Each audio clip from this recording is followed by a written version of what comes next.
se reunindo uma vez por mês para poder deliberar sobre todos esses assuntos. Obviamente, como não é uma autarquia, não tem personalidade jurídica própria, tudo que vai para eles já foi por algum órgão, né? O Banco Central fornece, né, material, né? Se eles precisam estudar algum fenômeno da economia, eles vão requisitar pessoas de determinados órgãos, né? Porque só os três sozinhos, só os três ministros, não teriam condição de fazer tudo.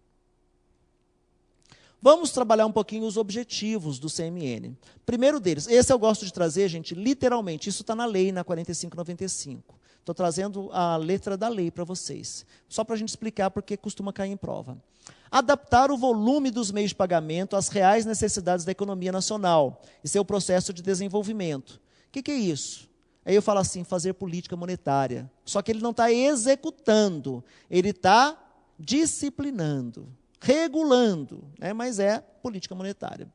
O segundo, regular o valor interno da moeda, para tanto prevenindo e corrigindo surtos inflacionários, ou então também os deflacionários, de origem interna ou externa, as depressões econômicas e qualquer outro desequilíbrio oriundo de fenômenos conjunturais. O que ele está dizendo? Evitar inflação, evitar deflação, ou seja, né, regular o sistema para que ele funcione bem, que o país tenha um desenvolvimento bom, mas com baixa inflação. Né? Por muito tempo a gente não conseguiu isso. Finalmente, depois do Plano Real, a gente conseguiu. E o item 3, regular o valor externo da moeda. Pausa aqui. O que é valor externo da moeda? É o poder de compra que a nossa moeda tem frente a outras. Então, se eu quisesse dizer isso em poucas palavras, política cambial. Quem dita diretriz de política cambial é o CMN. Né? O desequilíbrio no balanço de pagamentos também, ligado à política cambial. Depois, tendo em vista aí a melhor utilização dos recursos em moeda estrangeira. Item 4, ou objetivo 4. Orientar a aplicação dos recursos das instituições financeiras, quer públicas, quer privadas, tendo em vista propiciar, nas diferentes regiões do país, condições favoráveis ao desenvolvimento harmônico da economia nacional. Então, um equilíbrio do país. Né? Orientações. Já é algo mais, digamos assim, etéreo, mais sutil, não dá para a gente perceber muito a atuação. Entretanto, o CMN sempre faz isso. Lança resoluções, ou então circulares, né, dizendo, orientando como é que a lei deve ser interpretada, tendo em vista que ela, né, deve propiciar o bom desenvolvimento do país. O quinto é mais ou menos essa linha também. Propiciar o aperfeiçoamento das instituições, né, zelar por isso, ou seja, as instituições têm que ser aprimoradas. Um último grande trabalho que, né, originou-se com essa orientação, é ligado a esse objetivo aí, foi, por exemplo, o SPB, o Sistema de Pagamentos Brasileiro. Né, foi um enorme avanço, aí, um aperfeiçoamento das instituições financeiras e de seus instrumentos financeiros, com vista à maior eficiência do sistema de pagamentos e de mobilização de recursos. O item 6 já caiu em prova. Uma vez nós elaboramos uma prova e colocamos aí. Esse item é zelar pela liquidez e solvência das instituições financeiras. Gente, liquidez é ter dinheiro em caixa, é conseguir pagar as suas dívidas aí de curto prazo. Né? Então, ter liquidez. Eu posso ter muita empresa que tem liquidez, mas que não tem solvência. Por quê? O que é solvência? É essa visão no longo prazo. É a empresa poder arcar com seus compromissos, né, e manter a sua sobrevivência. Isso é solvência, estar solvente. Então, não é só meramente a questão de curto prazo. Tem muitas empresas viáveis no longo prazo que estão insolventes no curto prazo ou que estão, né, sem liquidez. Portanto, a gente tem que cuidar. Numa prova aí a gente colocou zelar pela liquidez e pela insolvência, e muita gente errou. Para ser mais exato, 96% das pessoas erraram. Então, tem que ter atenção nessas peguinhas. Depois, o item 7, no meu ponto de vista, eu destaquei ali porque eu considero um dos mais importantes, coordenar a política monetária, de crédito, orçamentária, fiscal e da dívida pública, tanto interna quanto externa. Isso tudo aí compete ao, né, Conselho Monetário Nacional. Gente, o que é isso? Gente, é uma coordenação. Quando foi criada em 64 essa lei, não tínhamos ainda, né, uma atribuição boa de orçamentação, Tesouro Nacional, não tínhamos nada disso. Tudo era o CMN. Por isso que ele fazia a coordenação da política fiscal. Ele que fazia o orçamento, ou ele que organizava o orçamento, melhor dizendo. Não é assim? Hoje não. Hoje eu tenho órgãos específicos apenas para orçar. órgãos específicos para cuidar da questão fiscal, do planejamento do governo. Portanto, ao CMN restou mais essa questão mesmo de coordenação. Ele é fortemente ligado com a política monetária, ele é ligado, não tão fortemente, mas é ligado com a política de crédito. Política monetária, a gente pode dizer, é só a CMN e em quem ele atua, no escopo de atuação dele. Agora, a política de crédito, nós temos também o Ministério do Planejamento, o Ministério da Fazenda, que é um pouco mais amplo do que o CMN. Política orçamentária, quase tudo foi repassado para outros órgãos. Política fiscal também está mais afastado, ok? Agora, a dívida pública tem ainda um papel grande do CMN, porque é o Banco Central que faz a gestão dessa dívida pública, que nós vamos ver daqui a pouco, das reservas, né, também, ok? Se eu falei dos objetivos, resta saber, Ricardo, 7 objetivos. Eu acho que vale a pena decorar a chave, né? Só os nomes ali, política monetária, política cambial, etc., é importante. Agora, tem condição da gente decorar 29 competências? É mais difícil. Quem tem ótima memória, bom. Quem não tem, vamos ver os principais. Não há necessidade de ver todos. Os principais é importante que a gente veja. Dica de prova. Aqui, na parte dos objetivos, vocês notaram, eles são genéricos, eles são amplos. Na parte de competências, elas são específicas. Está desenhando a atribuição, está falando no ponto. Então, é uma dica aí que ajuda você a saber se é uma competência ou se é um objetivo. Nunca caiu em prova, para ser mais exato, caiu apenas bastante tempo, a diferença. Né? Deram 2 colunas para você dizer o que era competência e o que era objetivo. Isso é também alto nível. Né? A pessoa teria que saber tudo para poder não misturar um com o outro.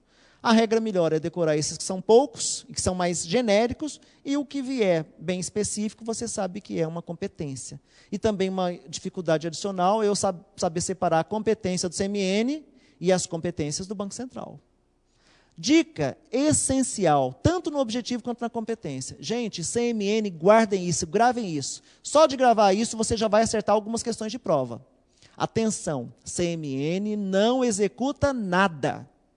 Não é um órgão executivo. Ele é um órgão regulador, normatizador. Não tem por que ele executar, ele manda fazer. Ele manda os outros fazerem. Ele não vai fazer nada, ele não vai executar nada. Isso é importante, é uma dica que ajuda bastante. Se você tiver dúvida, pensa nisso.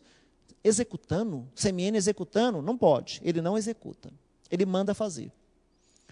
Lá na Lei 4595, né, que extinguiu a SUMOC e que era o Conselho, né, de Monetário, né, e de Crédito, foi criado o CMN e o Bacen, conforme eu já falei. Como é que funciona isso hoje? O CMN encaminha ao Congresso, até 31 de março, um relatório de da evolução monetária e creditícia do país, né, do ano anterior. Então, o Congresso também está participando aí do que está acontecendo no desenvolvimento da política monetária. Junto com o CMN também funcionam, né, desde 64, várias câmaras consultivas, só para crédito rural, né, para desenvolvimento industrial e assim por diante. Não costuma cair muito em prova, mas é importante saber. Também lá na Lei 4595, nós temos aí que as instituições financeiras, isso vale a pena decorar. Sempre vem uma prova pedindo alguma coisa. O que é uma instituição financeira? Lá está dito, classicamente, instituições financeiras, atenção, são pessoas jurídicas. Pessoa física não é instituição financeira. Para quem? Para a Lei 4595. Tem outra lei que diz diferente? Tem, nós vamos falar um pouquinho disso lá na frente. Aqui, basta a gente saber, pela Lei 4595, instituições financeiras são pessoas jurídicas, públicas ou privadas, que tenham como atividade principal ou acessória a coleta, a intermediação ou a aplicação de recursos financeiros, tanto próprios quanto de terceiros, né? Tanto em moeda nacional quanto em moeda estrangeira. E também podem fazer a custódia do valor de propriedade de terceiros.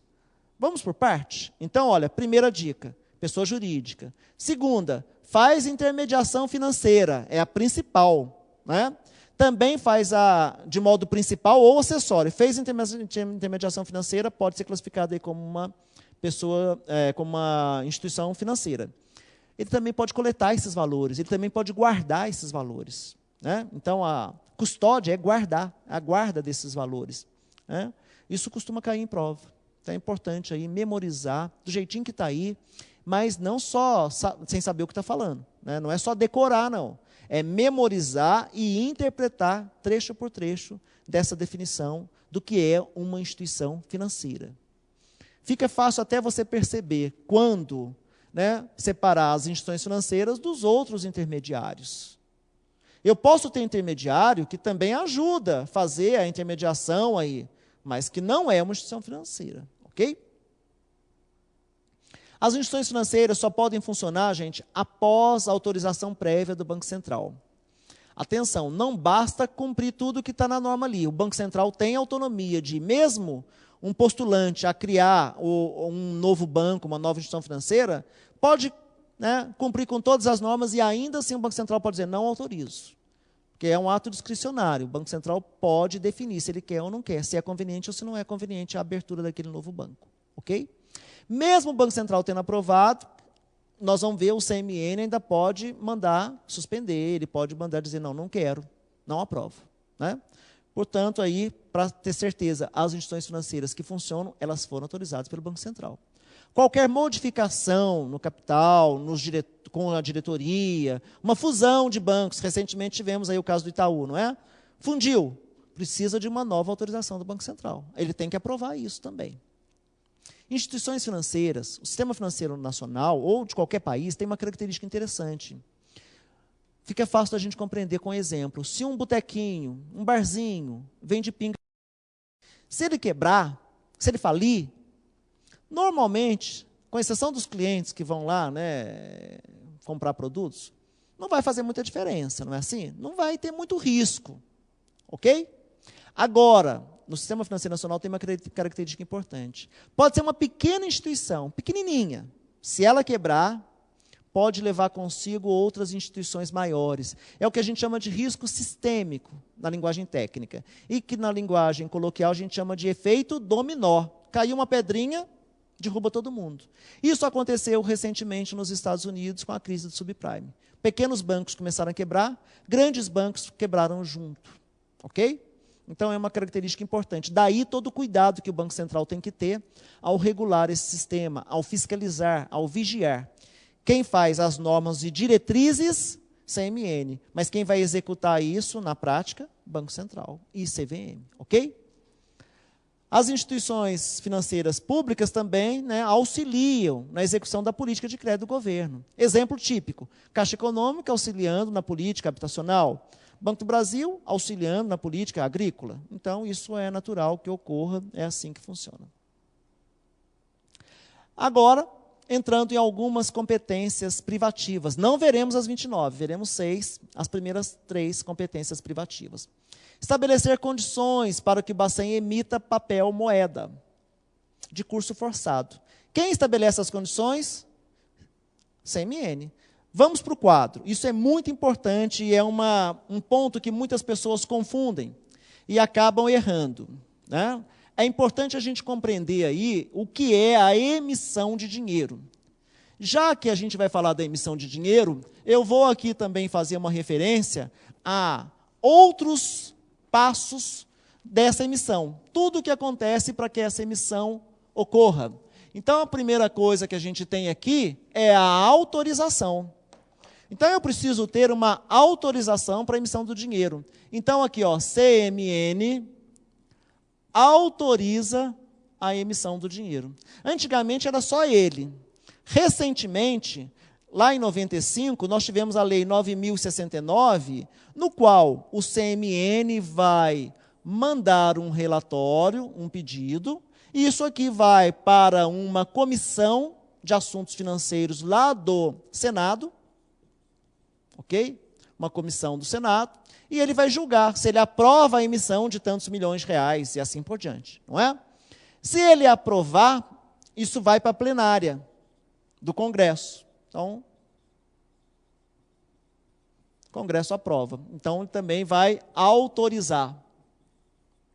Participa da autorização, então, é uma espécie de controle social do que está acontecendo aqui nessa autorização. Antigamente não tinha esse passo, hoje tem. Então, a gente pode ver que no início de cada trimestre vai a programação monetária, que vai estabelecer os percentuais de quanto vai ser emitido de dinheiro. Isso é encaminhado à Comissão de Assuntos Econômicos do Senado, e com base no parecer dessa comissão, o Congresso pode, mediante um decreto legislativo, fazer duas coisas: ou ele aprova, ou ele reprova. Só, não pode modificar. Okay? Até porque é um documento técnico, não é um assunto político, é um assunto técnico. A quantidade de dinheiro que está na economia, isso é emissão. Vamos supor que autorize. O que vai acontecer? O CMN vai mandar ao Bacen a autorização dizendo que pode emitir. Né? O Bacen emite. Só que para emitir dinheiro, logicamente, precisa antes fazer o quê? Fabricar. Atenção, Casa da Moeda apenas fabrica. Ele não emite dinheiro, ele fabrica. Ok? Então, a gente tem um passo, na realidade, se a gente for, na prática, como é que é isso? O Banco Central faz o relatório, ponto 1, relatório. O ponto 2, o Bacen autoriza o relatório. Ponto 3, a comissão do Senado ratifica a autorização ou reprova. Ponto 4, o Congresso, a plenária do Congresso, vai ratificar ou rejeitar. Volta isso daqui, a autorização, né, para o CMN. Vai para o Bacen manda fabricar. Então está pronto, basta fabricar o dinheiro que ele já está emitido? Não. A emissão é um ato regular, ele é um rito jurídico. Então, depois que o dinheiro é fabricado, ele ainda não está valendo. Ele é verdadeiro, mas ele ainda não tem existência jurídica, né, correta. A existência jurídica correta dele vai terminar com um ato do presidente do Banco Central assinando, né, dizendo, olha, as notas de tantos reais, de R$10, da série tal até a série tal, foram emitidas na data tal, e vão ser colocados em circulação em tal praça, São Paulo, Rio, e assim por diante. E ainda dá a distribuição para onde vai esse dinheiro. Percebe? Então, aí sim o dinheiro está emitido. E depois, se a gente quiser complementar aqui a fabricação, aí depois vem aqui a emissão, que é esse relatório final aí, esse documento onde o presidente do BC vai assinar, que é o 8, e finalmente ainda tem uma parte aqui de distribuir esse dinheiro, que hoje fica a carga aí, o próprio Banco do Brasil tem uma delegação aí do próprio Banco Central para poder fazer essa distribuição. Ok? Então, aí o dinheiro vai para a circulação para a gente poder gastá-lo. Perfeito? Então, esse é um ciclo aí que a gente não pode confundir. Cada um tem o seu papel. Né? Aconteceu mesmo em Fortaleza, aquele roubo que teve no prédio do Banco Central, lá de Fortaleza, roubaram uns 60 milhões, se não me engano, e a gente vê que aconteceu ali um caso interessante. Roubaram uma parte do dinheiro, não tinha sido emitida. Atenção, era um dinheiro verdadeiro, fisicamente, falso, juridicamente. Então, com o número de série desse dinheiro que não tinha sido emitido ainda, conseguiram recuperar alguma coisa, uma parte desse assalto que foi feito. Então, é possível, sim, eu ter um dinheiro fisicamente verdadeiro, juridicamente falso, porque não foi emitido. Se alguém tivesse a capacidade, apesar de ser muito bem vigiada a fabricação aqui, né? Alta segurança, a nossa Casa da Moeda é tida como uma das melhores do mundo, né? Fabrica dinheiro com baixo custo e alta qualidade. Se alguém tivesse a capacidade de roubar alguma nota dali, não adiantaria. Sabe por quê? Porque essa nota não foi emitida ainda. Ela é verdadeira, fisicamente, mas a emissão dela não ocorreu. Só vai ocorrer depois que sai da Casa da Moeda. O ato final é o presidente do Banco Central assinando a emissão desse recurso. Ok? Nós estamos finalizando esse bloco, vamos fazer um intervalo. Né? Eu não me recordo, nós temos 15 minutos? Falta ainda? Faltam 12 minutos. Beleza, então dá para a gente continuar um pouquinho falando das competências. Nós não temos exercício antes de encerrar o bloco, né? Só no final da aula, né? Perfeito. Então, vocês vão anotando qualquer dúvida que tenham, que no final da aula a gente responde. Eu me organizei para trazer alguns exercícios também. A minha ideia é que a gente consiga fazer por volta de uns 10 exercícios todos os dias. Isso ajuda a consolidar o conhecimento. Mas eles estão aí para vocês disponíveis. Mesmo que não dê tempo, não há problema. Você tenta resolvê-los e a gente vai comentar qualquer dúvida que tenha. Ok? Eles são todos de consolidação do conhecimento. Tudo que está lá, a gente já, em regra, a gente já falou aqui.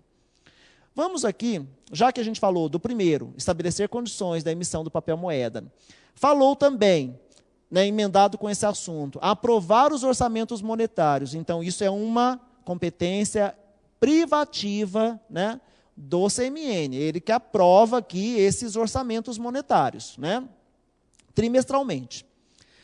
No terceiro, nós temos determinar as características gerais das cédulas. Não é um artista qualquer que vai definir como é que ele quer a cédula. Não, ele define, manda um modelinho para o Banco Central. Né? Banco Central manda para o CMN. O CMN diz, gostei dessa nota, pode fazer assim. Ok? Ou então, não vamos fazer assim. Nós vamos ter, em pouco tempo, aí, uma troca de algumas notas, né, que estão em circulação, basicamente por questão de segurança. Elas têm mais controles, né, mais parâmetros de segurança. Quem aprova? CMN. Isso tudo com bastante antecedência, para que haja tempo útil aí, né, para colocar em circulação. A nossa quarta competência privativa do CMN é o seguinte, é fixar as diretrizes de normas da política cambial. Atenção, gente, diretrizes, quem fixa? CMN, né, das normas cambiais. Agora, a execução da política cambial está totalmente a cargo do Banco Central. Né? A execução Banco Central. Então, inclusive, contra compra e venda de ouro. Por quê? Porque o ouro é cotado em dólar. Né? Qualquer operação direta especial de saque em moeda estrangeira, né? Tudo ligado aí ao mercado cambial. Nós vamos estudar numa das nossas aulas, não sei se é comigo ou se é com o professor Cabral, não me recordo agora, mas nós vamos ver aí mercado de câmbio. Todos os detalhes, as operações, como é que funciona, o que é um ACC, o que é um ACE, qual o rito disso tudo, porque é importante sempre cair em prova aí. Depois, nossa quinta competência privativa é disciplinar o crédito em todas as operações creditícias em todas as suas formas, inclusive os aceites, os avais, as prestações de qualquer garantia por parte das instituições financeiras. CMN faz isso. Ele disciplina. Vocês estão vendo que não tem nada aí de executar? Pôr a mão na massa? É tudo autorizar, né, mandar fazer, né, é tudo nessa linha. Depois ele também, a nossa sexta competência, regula a Constituição, o funcionamento e a fiscalização dos que exercerem as atividades que sejam subordinadas a esta lei, bem como a aplicação das penalidades previstas. Então ele vai fazer a regulação disso, a normatização de como é que vai funcionar e como é que vai ser fiscalizado. Em geral, ele delega boa parte da fiscalização aí ao Banco Central e à própria CVM. Né? E eles vão realmente fazer a fiscalização. Não teria como os 3 ministros sair fiscalizando todas as instituições. Né? Eles não executam, eles apenas mandam fazer. Aproveitando o gancho aí dessas atividades subordinadas a essa lei, vamos falar o seguinte, lembra do que é uma instituição financeira para a Lei 4595? Só pessoa jurídica. Agora, tem uma lei chamada de crime do colarinho branco, né?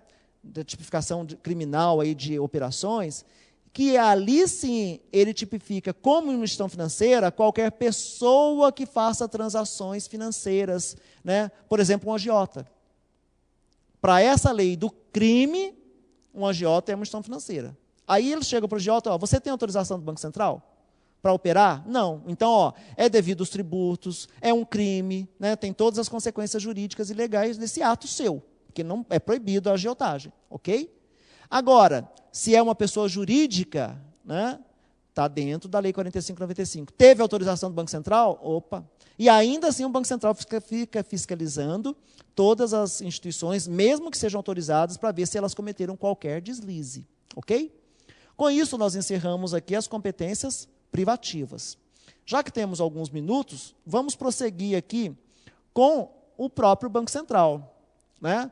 Também é outro que nós poderíamos falar horas sobre o Banco Central. Ele tem muita atribuição. Entretanto, nós precisamos saber a síntese do que é que ele faz. O Banco Central é o órgão executivo. Agora, ele não é apenas normatizador. Ele normatiza, ele fiscaliza, ele executa, né, um tripé aí. Ele é o órgão executivo central do sistema financeiro nacional. Ele tem uma responsabilidade: cumprir e fazer cumprir as disposições que regulam o funcionamento do sistema e as normas que sejam expedidas aí pelo CMN. Também foi criado lá na mesma lei 4595 de 1964. Banco Central, gente, atenção quem está com material antigo. Banco Central é composto por um presidente e 7 diretores. Antigamente eram mais diretores. Hoje, um presidente e 7 diretores. São escolhidos por quem? Pelo presidente da República, todos os diretores e o presidente. Atenção, o nosso Banco Central não é independente, legalmente falando. Na prática, ele já atua já há 2 governos, tanto Fernando Henrique quanto o governo Lula, com uma boa independência, na prática. Na lei, não é independente. Se o presidente da República quisesse destituir toda a diretoria do Banco Central e colocar outra, não teria que dar satisfações para ninguém, é um cargo de livre nomeação. Né? Portanto, o nosso Banco Central não é independente. Como é que funciona? Funciona da seguinte maneira, o presidente da República deverá nomear, após a aprovação do Senado Federal, numa sabatina que é feita, o presidente e os diretores do Banco Central. Está aí na nossa Constituição, artigo 84. Também compete privativamente ao Senado aprovar previamente, por voto secreto, após a arguição pública, a escolha do presidente e dos diretores do Banco Central. Então, as 2 atribuições aí bem distintas. O Senado, gente, do jeito que é hoje, ele aprova o nome que foi dado pelo presidente, ou reprova. Agora, o Senado também não tem poder de destituir o presidente ou os diretores do Banco Central. Apenas o presidente da República tem esse poder. Algumas das principais atribuições aí do Banco Central. Primeiro, a formulação, a execução e o acompanhamento da política monetária. É muito importante e é o Banco Central que faz. É tão importante que nós vamos dividir esse item e eu vou detalhar para vocês como é que funciona a política monetária. O que é esse bicho? Né? Não é nada difícil, é tranquilo, mas você tem que estar bem conceituado do que é política monetária para poder saber o que o Banco Central vai fazer para fazer essa formulação, essa execução e esse monitoramento. Além disso, o Banco Central também mantém as reservas internacionais do país no nível adequado. Atualmente, as nossas reservas internacionais estão chegando aí na casa dos 340 bilhões de dólares. Desculpa, 240 bilhões, acho que é isso mesmo, não me recordo o número agora, mas nós temos um quadro aí para exemplificar. Quem é que mantém, quem é que faz a gestão dessa reserva? Banco Central. Faz também a formulação, a execução e o acompanhamento da política cambial, já havia antecipado isso. Política cambial, toda a parte executiva dela, Banco Central. Além disso, organiza, disciplina e fiscaliza o próprio sistema financeiro nacional. Então, o Banco Central tem um papel aí de fiscalização muito forte. Né? Em geral, ele até, lembram-se do quadro anterior ali da distribuição das entidades, dos operadores? Em geral, o Banco Central tem atribuições de fiscalização até de áreas que não são típicas dele. Por exemplo, ele faz fiscalização das corretoras e das distribuidoras de títulos e valores imobiliários. Se a gente fosse pensar, poderia parecer que tem mais a ver com o CVM, mas o Banco Central tem uma atribuição forte aí de fiscalização e ele atua nesse sentido. A emissão de papel moeda e moeda metálica e a execução dos serviços do meio circulante. Vamos por parte. Papel moeda, a emissão, já expliquei aqui para vocês. Moeda metálica, está dentro de papel moeda. Quando a gente fala papel moeda, já inclui aí moeda metálica. Para quem estuda bastante, esse é o motivo do veto que tem na Lei 45/95. Só isso. O veto é parcial, naquela época podia, dizendo que moeda metálica, né, já estava contemplado em papel moeda. Perfeito. Depois temos a execução dos meios de pagamento, dos serviços do meio de pagamento. O que significa isso? O volume. Como é que esse dinheiro é colocado em circulação, quanto ele está em circulação, a gestão desse meio de pagamento. Dinheiro é um meio de pagamento. Aliás, é o único concurso forçado. Né? Se você chegar num bar, numa livraria, quiser comprar um livro, se você der um cheque, pode ser que o dono do local não aceite. Se você quiser passar o cartão de crédito, pode ser que esteja fora do ar o sistema. E aí? Dinheiro ele é obrigado a aceitar. Dinheiro nacional, dinheiro de curso forçado. Ok? É a moeda nossa e é o nosso meio circulante principal. Antes de entrar nas políticas econômicas, a gente tem que esclarecer aqui o seguinte: políticas econômicas é algo global, é amplo, é algo que tem a ver com o governo. Né? Então, essa política econômica, o que são? São ações governamentais planejadas para atingir as finalidades econômicas do país, são executadas pelo governo, né? Pelo Banco Central, por qualquer outro ente político, aí, Congresso, né? Todos eles aí têm um poder de, com algumas ações, mudar, né, as finalidades econômicas do país. Ela costuma ser dividida aí em 4 blocos. Política monetária. tem a ver com o quê? Com o controle do volume de liquidez da economia, ou seja, quantidade de dinheiro. Liquidez é isso. Quando a gente diz que uma economia está muito líquida, quando ela tem muito dinheiro, né? Está fácil conseguir dinheiro, ela está líquida. Ela não está líquida, está restritiva, quando está com falta de dinheiro. Né? Então, a gente não usa a palavra secura, não. É liquidez, quando tem muito dinheiro, e né, não líquida, ou então né, restritiva, quando está com pouco acesso ao dinheiro. Quem regula isso? Né? As diretrizes, CMN, mas quem executa? Banco Central. Ele tem um papel primordial na política monetária. Depois, política externa. Política externa costuma ser dividido aí em 2 tópicos, em 2 grandes eixos. A nossa política cambial e a nossa política comercial. Comercial, como eu me relaciono com os outros países. E a cambial, quanto vale a minha moeda. Nós estamos no encerramento, vamos para o nosso intervalo. Por isso, eu vou deixar para explicar para vocês detalhadamente como é que funciona essa questão cambial logo em seguida. Né? 15 minutos de intervalo para a gente poder respirar e tomar conta aí do que é política cambial e como é que funciona a taxa de câmbio no Brasil. Até daqui a pouco.